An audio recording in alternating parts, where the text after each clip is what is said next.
அதுக்கு முன்னாடி ரெஸ்லிங் அப்டேட்லாம் உடனே தெரிஞ்சுக்க நம்ம சேனலை மறக்காமல் சப்ஸ்கிரைப் பண்ணுங்கள். வாங்க வீடியோக்குள்ளே போகலாம்.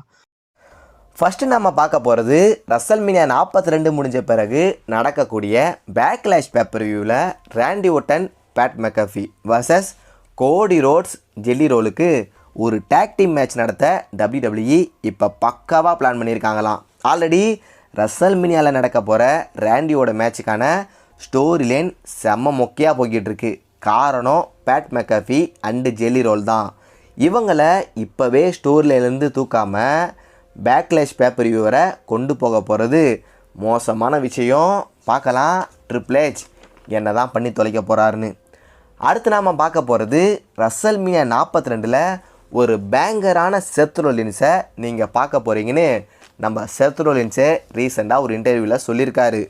குந்தர் கரியர் கில்லர் தான், பட் செத் ரோலின்ஸ் பல பேர் கூட மேட்ச் பண்ண பிறகு அவங்களாம் ரெஸ்லிங்கை விட்டு ரிட்டையர் ஆகியிருப்பாங்க.